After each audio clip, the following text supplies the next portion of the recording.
Hello అందరికీ, science వెస్ Telugu ఛానల్లోకి స్వాగతం. ఈరోజు మనం సైన్స్ మరియు స్పేస్ ప్రయాణంలోకి పయనించబోతున్నాం. చంద్రుడి గ్రావిటీ, బ్లాక్ హోల్స్, ఇతర గ్రహాల్లో జీవం ఉండే అవకాశాల గురించి తెలుసుకోబోతున్నాం. స్నేహ మరియు ఈశ్వర్ మధ్య జరిగే ఈ ఇంట్రెస్టింగ్ సంభాషణను మిస్ అవ్వకండి. ఈ వీడియోలో స్నేహ అనే క్యూరియాసిటీతో కూడిన జిజ్ఞాసావంతురాలు, ఈశ్వర్ అనే సహనంతో స్పష్టంగా వివరించే శాంత స్వభావ వ్యక్తిని కొన్ని ఆసక్తికరమైన అంతరిక్ష ప్రశ్నలు అడుగుతుంది. అయితే ఈ వీడియోను పూర్తిగా చూడండి. మనం అంతరిక్షాన్ని అర్థం చేసుకోబోతున్నాం. ఈశ్వర్, మనం నిజంగా అంతరిక్షంలో ప్రయాణించగలమా? అంత సులభంగా కాదు కదా. నిజమే స్నేహ, అంతరిక్ష ప్రయాణం చాలా కష్టమైనది. భారీ రాకెట్ల ద్వారా చాలా వేగంగా ఆకాశాన్ని దాటాలి. అయినప్పటికీ మన చంద్రుడిపైకి వెళ్లడం విజయంగా పూర్తి చేసుకున్నాం. చంద్రుడి గ్రావిటీ భూమితో పోల్చితే ఎలా ఉంటుంది? చంద్రుని గ్రావిటీ భూమి కంటే సుమారు 6 రెట్లు తక్కువ. అంటే భూమిపై 60 కిలోలు బరువు ఉంటే చంద్రునిపై అది సుమారు 10 కిలోల మేర ఉంటుంది.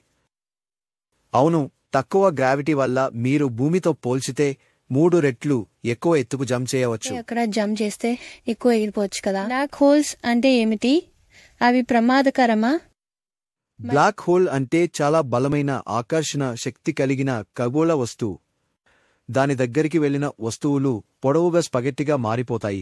ఇలా మారడాన్ని స్పగెట్టిఫికేషన్ అని అంటారు. కాని మన సౌర వ్యవస్థకు అవి చాలా దూరంగా ఉన్నందున మనకు ప్రమాదం లేదు.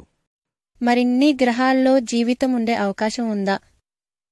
ఇప్పటివరకు ఖచ్చితమైన ఆధారాలు లేవు. కాని మార్స్, టైటాన్, యూరోపా లాంటి గ్రహాల్లో జీవం ఉండే అవకాశాలు పరిశీలిస్తున్నారు. భవిష్యత్తులో మరిన్ని అధ్యయనాలు జరుగుతాయని ఆశిద్దాం. ధన్యవాదాలు ఈశ్వర్, మీ మాటలు చాలా స్పష్టంగా అర్థమయ్యాయి. మరిన్ని విషయాల కోసం సైన్స్ వెస్ తెలుగు ఛానల్ని చూడండి. మీరు ఎప్పుడూ కొత్త విషయాలు తెలుసుకోవడానికి ఆసక్తి చూపండి. విజ్ఞానం అంటే మన ముందున్న అద్భుత ప్రపంచాన్ని అర్థం చేసుకోవడం. జాగ్రత్తగా ఉండండి. ధన్యవాదాలు. ఈరోజు స్నేహ, ఈశ్వర్ సంభాషణ ద్వారా మనం ఎన్నో రహస్యాలను తెలుసుకున్నాం. చంద్రుడి మీద జంప్ చేయడంలో ఉన్న తక్కువ గ్రావిటీ ఆనందం నుండి బ్లాక్ హోల్స్లోని భయానక శక్తి వరకు అన్నీ తెలుసుకున్నాం. మీకు ఇవి నచ్చాయా? మరిన్ని రసపదమైన శాస్త్రీయ విషయాల కోసం సైన్స్ వెస్ తెలుగు ఛానల్ని లైక్ చేయండి, షేర్ చేసి కామెంట్ చేయండి, సబ్స్క్రైబ్ చేయండి మరియు గమనించండి, జిజ్ఞాసే విజ్ఞానానికి ద్వారం. మళ్ళీ కలుద్దాం ఇంకొక విజ్ఞానంతో నిండిన ఎపిసోడ్లో.